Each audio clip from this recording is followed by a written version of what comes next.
What kind of relationship should we expect with Africa with the return of Donald Trump to power, who never really shown any interest for the continent? With me now is Zainab Usman. She's from Carnegie Endowment for International Peace. She joined us from Washington, D.C. Zainab, welcome.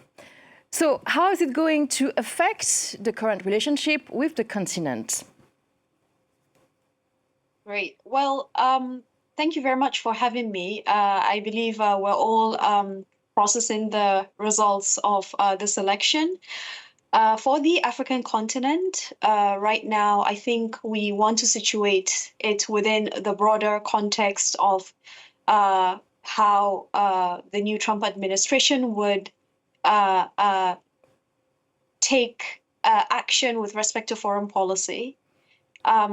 It seems as if the Trump administration is on course for a very decisive, unambiguous victory in terms of both securing the Electoral College votes as well as securing the popular votes, and his party controlling the Senate in the US Congress and potentially the House of Representatives.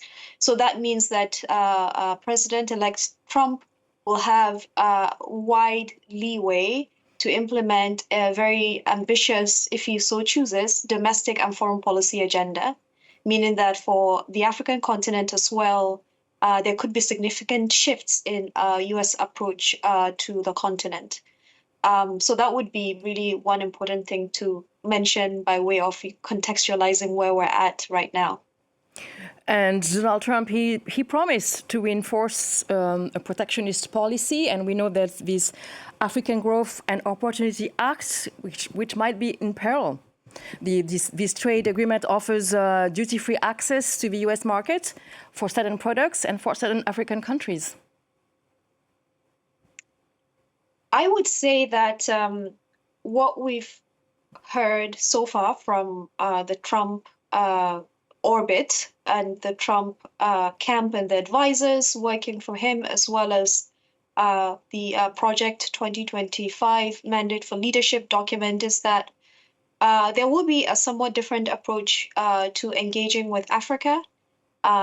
One element of that approach is that there will be less emphasis on governance and human rights and areas related to democracy promotion. That was stated very, very clearly in the document, which is quite different from the way the current outgoing Biden administration has framed his policy agenda, and certainly the foreign policy dimension of that agenda.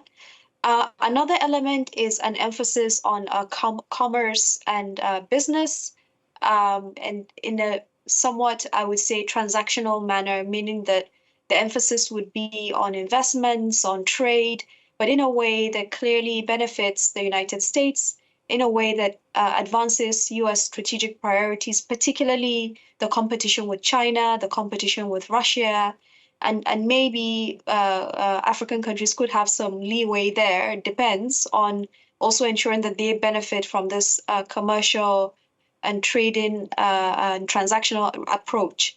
The third element I think that I would emphasize upon is that we're likely to see relations with specific countries on the continent change. In some cases, in the case of South Africa, for example, there could be a push to rethink and review the relationship with Africa. Right now, there's a bill in the House of the US Congress to review the relationship with South Africa, and potentially take South Africa out of the African Growth and Opportunity Act. With Kenya, for example, the negotiations around a free trade agreement that began during the first Trump term, which was set aside in the Biden administration in favor of something different called the Strategic Trade and Investment Partnership. The free trade agreement negotiations may come back on the table. And then finally, a territory like Somaliland could see its relations with the US improve significantly, including a potential recognition of Somaliland as an independent state.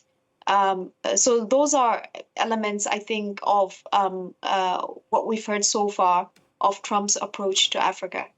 Yes, so the Somaliland issue would be a very major development. Well, that's all we have time for, unfortunately. Thank you very much, Zainab Usman. She was live from Washington, D.C., from the Carnegie Endowment for International Peace. Thank you very much for analysis.